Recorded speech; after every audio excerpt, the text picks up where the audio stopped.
आप सभी का स्वागत है लेट्स स्टडी द बेसिक में। तो चलिए करते हैं क्लास 6 से इंग्लिश की बुक पूर्वी से यूनिट 5 कल्चर एंड ट्रेडिशन। तो इस यूनिट में हम इंडिया के बारे में पढ़ रहे हैं, उसके कल्चर के बारे में, उसके ट्रेडिशन के बारे में पढ़ रहे हैं। तो हमने हमारा भारत इनक्रेडिबल इंडिया पूरी एक्सप्लेनेशन देख ली है। अब चलो करते हैं इसके क्वेश्चन आंसर्स। तो स्टार्ट करते हैं। सबसे पहले आपको कुछ फिल इन द ब्लैंक्स दिए जाएंगे जिन्हें आपको कंप्लीट करना है। So the designs for एपन are taken from nature and cultural tradition। जो एपन की पेंटिंग्स बनाई जाती है उनका जो डिजाइन है वो नेचर से लिया जाता है और ये कल्चरल ट्रेडिशन है। Dokra melt craft is very old because it is 4000 years old metal craft. ये 4000 साल पुरानी मेटल क्राफ्ट है। ठीक है, इसको क्या नाम है इसका? डोकरा। A base is needed for coconut shell craft to make it stable। कि कोई भी जब कोकोनट शेल से क्राफ्ट बनाई जाती है तो उसमें एक बेस लगाया जाता है। और बेस क्यों लगाया जाता है? उसको स्टेबल करने के लिए। Soft wood Makku, a paste of turmeric seed powder, sawdust and colors are used to make Kondapalli toys. Kondapalli मतलब आंध्र प्रदेश में ये जो टॉयज बनाने की एक विधि है उसमें जो टर्मरिक का सीड का जो पाउडर है, सोडस्ट है, जिसको पेस्ट को हम मक्कू कहते हैं, सॉफ्ट वुड में मिला के उस कलर के साथ उसको बनाए जाते हैं टॉयज। Why does आकांक्षा's family make एपन? जो आकांक्षा की फैमिली है वो एपन क्यों बनाती है और कब बनाती है? So आकांक्षा's families make एपन because this is their folk art and they draw on family functions and festival। कि ये उनका एक लोक आर्ट है, ठीक है, और ये एक आर्ट की फॉर्म है। और जब भी उनके घर में कोई फंक्शन होता है, कोई फेस्टिवल होता है, तो उसकी जो फैमिली के मेंबर्स है वो इसको ड्रॉ करते हैं, बनाते हैं। In Dokra why does wax come out of the small opening. अब जो डोकरा की जो बनाई जाती है, ऐसे स्टैचूज बनाए जाते हैं, उसमें जो वैक्स है वो वापस क्यों निकाल दिया जाता है? So the cover they cover the figure with clay and put it in the fire. The wax melts and comes out of small opening. Next brass scrap is melted and poured into the space. कि जब वो wax बाहर निकलेगी तभी उसके अंदर जो brass crab है उसको मेल्ट करके डाल दिया जाता है। और फिर जो वो मेटल है वो शेप ले लेती है, जो लिक्विड होता है वो शेप ले लेता है वैक्स का ही, और वो ऐसी ही पेंटिंग, ऐसी ही वो चीज बन के, वो फिगर बन के निकलती है। What is common in the toys made in बारामुरलीज village and coconut shell craft in Kerala. जो केरला में कोकोनट शेल से क्राफ्ट बनते हैं और जो बारामुरली विलेज में टॉयज बनते हैं, उनमें क्या कॉमन है? तो बेटा ये दोनों ही बायोग्रेडेबल है, मतलब इको फ्रेंडली है। अगर आप इनको फेंक देते हैं ऐसे ही तो कुछ टाइम बाद, कुछ समय बाद ये उस मिट्टी में वापस से डिग्रेडेबल हो जाते हैं। And also they are cultural art forms of their respective state. के दोनों ही अपने जो स्टेट है उसकी कल्चरल आर्ट है। नेक्स्ट है अब आपको to begin, first, then, after that, next, finally, at last, इन वर्ड का यूज करके इस पैराग्राफ को कंप्लीट करना है। ठीक है, सो सबसे पहले first, I get up and go to take a shower. कि सबसे पहले मैं उठता हूँ या उठती हूँ और फिर मैं शावर लेके आती हूँ। Then I wear my school dress. फिर मैं क्या पहनती हूँ? अपने स्कूल के कपड़े पहनती हूँ। आफ्टर दैट, उसके बाद, आफ्टर दैट उसके बाद, आई ईट माई फूड, मैं खाना खाती हूँ। Next, I wear my shoes. At last I pick up my bag and go out of my home. अच्छा, आपने देखा, मैं उठती हूँ, मैं जाती हूँ, मैं करती हूँ, मैं खाती हूँ, ठीक है, और फिर मैं स्कूल के लिए चली जाती हूँ। जाती हूँ, जाता हूँ, तो ये वर्ड क्या डिपिक्ट कर रहे हैं? कि ये जो टेंसेस फॉर्म हुए हैं ये प्रेजेंट टेंस में है, कि जो काम है वो अभी प्रेजेंट में हो रहा है। ठीक है, तो इसको हम कैसे भी बोल सकते हैं, ये प्रेजेंट टेंस के एग्जाम्पल्स हैं। ये लीजिए, यहाँ पे आ चुका है present tense. The childrens from different state each speak about one art forms from their state. कि पूरे चैप्टर में हमने देखा कि हर एक स्टेट से एक बच्चा आता है, वो अपने वहाँ की जो फेमस आर्ट है उसके बारे में बताता है। When they speak, जब वो बोल रहे थे, they use the first form of the verb। कि वो क्या बता रहे थे? जब बोल रहे थे तो यूज कर रहे थे उन सेंटेंस में फर्स्ट फॉर्म, मतलब अगर, क्योंकि ये चीज कोई पास्ट की तो है नहीं, अभी भी इस्तेमाल हो रही है, अभी प्रेजेंट की बात हो रही है। So it shows something that happens regularly, वो बता रहे हैं कि ये जो चीजें हैं वो अभी भी रेगुलरली होती है। It is called the present tense, कि जब भी हम प्रेजेंट की बात बता रहे होते हैं तो हम किस फॉर्म ऑफ द वर्ब की यूज करेंगे, first form of the verb की यूज करेंगे। और हम ही शी इट के साथ क्या लगाएंगे, एस और ईएस का यूज करेंगे जब भी हम प्रेजेंट की बात करेंगे। ठीक है, तो हम देख लेते हैं यहाँ कुछ I, you, he, she, it, we, they, ये कुछ प्रोनाउन दे रखे हैं और इनके साथ हम वर्ब का यूज कर रहे हैं। और अब देखेंगे किस वर्ब के साथ हम एस लगाएंगे और किसके साथ हम एस या ईएस नहीं लगाएंगे। तो सबसे पहले आप देखो, जब भी हम प्रेजेंट टेंस की बात करते हैं तो उसमें हम वर्ब की फर्स्ट फॉर्म का यूज करते हैं। ठीक है, और उस फर्स्ट फॉर्म में अगर आप ही, शी, इट का यूज करते हैं तो आप वर्ब की फर्स्ट फॉर्म के साथ क्या लगाएंगे, एस या ई एस। जैसे ही प्लेज फुटबॉल, ठीक है, शी dances well, वो अच्छा नाचती हैं। इट, इट से बना सकते हैं it tells spelling on Friday. तो आपने एक चीज नोटिस की कि जब भी हमने ही, शी, इट का यूज किया हमने वर्ब के फॉर्म के साथ एस या ईएस को लगाया। ठीक है, ऐसे ही जब हम यू, वी, दे इनका इस्तेमाल करेंगे तब हम एस या ईएस का यूज नहीं करेंगे। ठीक है, एस या ईएस का यूज नहीं करेंगे। जैसे you draw beautiful painting, you draw.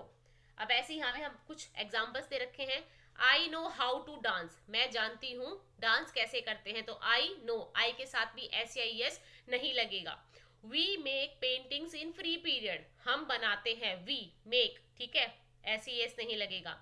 You draw beautiful drawing, he speaks very loudly, she tells us stories every day, they make paintings in free periods, it tells spelling on Friday. तो इसको भी आप daily basis पे use कर सकते हैं कि जब आप किसी चीज को, किसी बात को बता रहे हैं जो प्रेजेंट को बता रही है, तब आप ही, शी, इट का यूज करें, वर्ब की फर्स्ट फॉर्म का यूज करें और उसके साथ एस या एस देखें कि अगर आप ही, शी, इट का यूज कर रहे हैं तो एस और ई एस लगेगा वर्ब की फर्स्ट फॉर्म के साथ। अगर आप आई, यू, वी, दे का यूज कर रहे हैं तो एस या ई एस का यूज नहीं होगा। ओके, अब एक स्टोरी है। सो नमस्ते, you must be tired and hungry after listening to so many people, कि आपने पूरा चैप्टर पढ़ लिया है, इनको पढ़ के, इनको सुन के अब आपको भूख लग गई होगी, आप थक गए होंगे। आई एम सुशील, मैं सुशील हूँ, फ्रॉम जबलपुर इन मध्य प्रदेश, मध्य प्रदेश में जबलपुर से सुशील बात कर रहे हैं। So let me tell you a unique dish of my district, अब ये अपने डिस्ट्रिक्ट की, अपने जिले की यूनिक डिश के बारे में बताना चाहते हैं। इट इज कॉल्ड गक्कड़ भरता, क्या बोल रहे हैं इसको, गक्कड़ भरता बोल रहे हैं। देखो, जब आप इसको पढ़ोगे ना, स्टोरी को या इस डिश को पढ़ोगे कि कैसे बनती है, आपको अपने यहाँ पे जैसे हम भरता बनाते हैं या लिट्टी चोखा बनाते हैं उसकी याद आ जाएगी, क्योंकि हर एक जगह पे नाम अलग होते हैं, बस उनका फॉर्मेशन सेम होता है। So then we make first ball with that dough and roast them on high heat, कि ये क्या करते हैं, गेहूं का आटा लेते हैं, उसको गूंद के उसका डो बना के बड़ी बड़ी बोल बनाते हैं, उनको रोस्ट करते हैं हाई हीट में। ठीक है, टू मेक भरता वी रोस्ट ब्रिंजल टमाटो, की भरता बनाने के लिए बैंगन को और टमाटर को रोस्ट किया जाता है, फिर उसके अंदर onion, coriander, green chilli, salt मिलाया जाता है। This food item is made without frying, कि जो ये भरता बना है ये बिना फ्राई करके ही बना हुआ है। To eat it you simply crumble the gakkad and drizzle it with some bharta and spoonful of ghee, कि जब आप इसको खाओगे गक्कड़ को, मतलब जो आपने वो डो था, वो जो रोस्ट करके डो बनाया था, उसको आप क्रम्बल कर लोगे, उसके ऊपर भरता डालोगे, फिर घी डालोगे और उसको इंजॉय करोगे। या वो कहता है कि जब भी आप जबलपुर आओगे तो प्लीज़ इसको ट्राई करना, ठीक है। इसको आप घर पे बना के भी ट्राई कर सकते हैं। तो इसी के बेसिस पे कुछ क्वेश्चन आंसर्स है। So name of the speaker, Sushil बता रहा है। The town of the speaker, Jabalpur है। The state he belongs to, Madhya Pradesh से बिलोंग करता है। The name of food item, gakkad bharta है। और vegetables roasted for bharta, brinjal and tomatoes, ठीक है। अब आप इसको अपने वे में लिखो। So to make gakkad, make balls of wheat dough and roast them on high heat. To make bharta, roast brinjal and tomatoes and garnish with chopped onion, coriander, green chilies and salt. To serve, crumble the gakkad, put some bharta on it and add 1 spoonful of ghee. बच्चों एक बात कहनी थी आपसे। अब देखो आपके पास फरवरी है, उसके बाद मार्च में आपके एग्ज़ाम है। आप कहीं और से किसी एग्ज़ाम पेपर की तलाश करें या कहीं आप कुछ और सोचें कि कुछ और आ जाएगा पेपर में, तो नहीं आएगा। अभी आपके पास ये 27 या 28 डेज़ हैं, ठीक है। अभी से अपना एक चार्ट बना लो, अपना टाइम टेबल बना लो कि आपको इतने इतने लेसन्स आपको कंप्लीट करने हैं, ताकि जब आपके एग्ज़ाम आए ना, उस टाइम तक आपकी पूरी रिवीजन हो जाए, आप अच्छे से हर एक सिलेबस में जितने भी चैप्टर है उसे गो थ्रू हो जाए, ताकि आप सिर्फ प्रैक्टिस करें। आप यहाँ वहाँ पेपर्स के लिए ना भटके, सिर्फ आप अपनी तैयारी को पुख्ता रखें और अभी से करें, क्योंकि जो चीज़ें लास्ट मिनट पे होती हैं वो ठीक से नहीं होती। इसलिए अपनी एग्ज़ाम की तैयारी, अपने गोल को पूरा करने की तैयारी अभी से करें, क्योंकि आपके पास अब कुछ ही समय है। कुछ समय हमारे हॉलीडेज हो जाती हैं, कभी कुछ घर में फंक्शन है, तो हम उस चीज़ को उतना अच्छे से नहीं कर पाते। तो इसीलिए अपने एग्ज़ाम्स की तैयारी आप अभी से करें और पूरे अच्छे तरीके से करें। कोई आपको फिर भी दिक्कत लगती है, आप हमें कमेंट कर सकते हैं। हमारी जहां भी आपको हेल्प की ज़रूरत लगेगी हम आपके लिए हैं। तो प्लीज़ मैं आपसे यही रिक्वेस्ट करना चाहूँगी, आप प्यारे प्यारे बच्चे हैं, आप अपना ख्याल अभी से रखें, अपने पेपर्स की तैयारी अभी से करके चलें, ठीक है। Speak about a local art form of your region. It can be any one, out of painting, rangoli, metal craft, embroidery, music, dance और drama. Remember to include. अच्छा, अब आपको आपके लोकल एरिया में या आप जहाँ रहते हैं जिस रीजन में, वहाँ की कोई भी, चाहे पेंटिंग, रंगोली, मेटल क्राफ्ट, कोई एम्ब्रॉयडरी हो गया, म्यूजिक हो गया, डांस या ड्रामा, अगर आपके वहाँ का कोई ऐसा कोई फॉर्म है, आप उसके बारे में लिखो, है ना। और प्रेजेंट टेंस का यूज करो, बताओ कि वो कैसे होती है। सो आई नो मधुबनी पेंटिंग के बारे में है। I know about the art form called Madhubani painting. They need natural colour, brushes, bamboo sticks, paper of walls. To make it, first natural color are prepared using haldi leaves and flowers. After that they drew outline of nature, gods or social events. Next they fill the design with vibrant color. Then they add details with fine brushes or sticks. At last the painting is completed and display on wall or paper. तो यहाँ पे देखो ये Madhubani painting का एक आपको चित्र दिखाया गया है। इसमें जो कलर होते हैं वो नेचुरल कलर है, जैसे हल्दी से पीला रंग बना लिया, है ना, नील से नीला रंग बना लिया, लीव से हरा रंग बना लिया, फ्लावर से और येलो या पिंक या उसके बाद कोई और कलर बना लिया। तो ऐसे कलर का यूज़ करके मधुबनी पेंटिंग्स को बिल्कुल वाइब्रेंट कलर से सजाया जाता है। इसमें भगवान के पिक्चर्स हो सकते हैं, नेचर का हो सकता है, कोई सोशल इवेंट दिखा सकते हैं, और ऐसे इस मधुबनी पेंटिंग को बनाया जाता है। You heard children from different states speak about the art forms from their state. Discuss in pair which art form you like the most. And now write a paragraph with 5 sentences giving your reason for liking it. अब आप बताओगे कि आपको ये चीज़ क्यों पसंद है। तो जैसे हमने पढ़ा, उत्तराखंड में एपन बनाया जाता है। ये राइस पेस्ट और रेड क्ले से बनाया जाता है और ब्यूटीफुल पैटर्न क्रिएट किए जाते हैं। And that design reflect culture tradition and are made during festival. I admired simplicity and intricate details. It show the creativity of the artist. कि जो उत्तराखंड का एपन है, जो राइस पेस्ट और रेड क्ले से बनाया जाता है, पैटर्न्स बनाए जाते हैं और ये वहाँ के कल्चर ट्रेडिशन को दिखाते हैं, और ये सिंपलिसिटी को, और देखो कितनी सिंपल चीज़ बनाई जाती है पर फिर भी कितना डिटेल्ड होता है, और ये वहाँ के जो आर्टिस्ट है उसकी क्रिएटिविटी को भी शो करते हैं। तो आप ऐसे, जैसे मैंने एपन के ऊपर लिखा है, आप जो टेक्स्ट बुक है उसमें से किसी भी चीज़ को लेके, किसी भी आर्ट को लेके उसके ऊपर 5 लाइन्स आप लिख सकते हैं, ठीक है। अब देखो, Madhubani painting is a traditional art form from Bihar, की मधुबनी पेंटिंग ट्रेडिशनल आर्ट है, कहाँ की, बिहार की है। The artist use natural colour to make them on wall of their houses.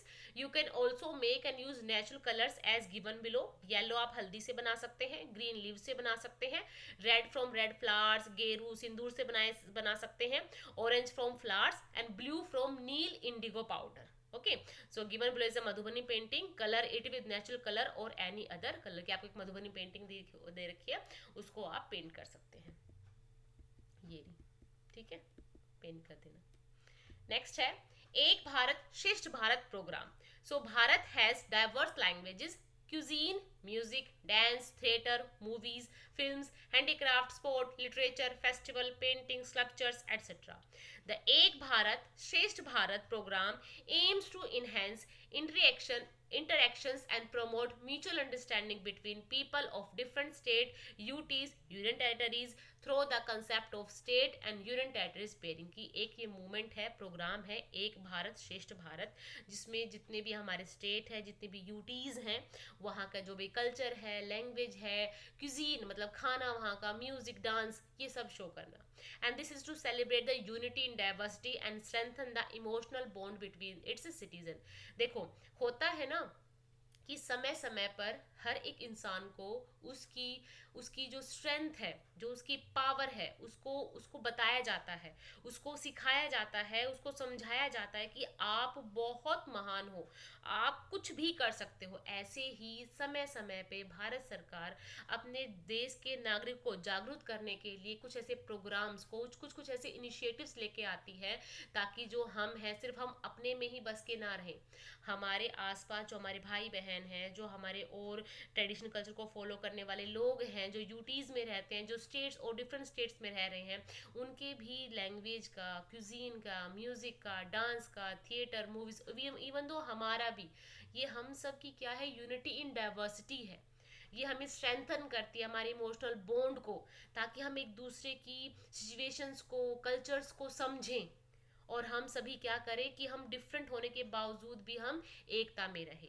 And the vision is to enable people to develop a sense of common identity by sharing best practice and experience. की हमें ये एक vision है कि क्या हो, लोग योग्य हो, किस चीज के योग्य हो, कि वो अपनी आइडेंटिटी को समझे, दूसरे की भी आइडेंटिटी को समझे, कि आप अलग नहीं हो, सभी एक माला के मोती हो. ठीक है, मोती की बनावट अलग हो सकती है, पर सारे मोती मिलके उस एक माला को ही बना रहे हैं. तो हम जितने भी नागरिक हैं, जितने भी सिटीजन हैं, हम इसी भारत में ही हैं, हम भारत के ही लोग हैं, भारत के ही नागरिक हैं.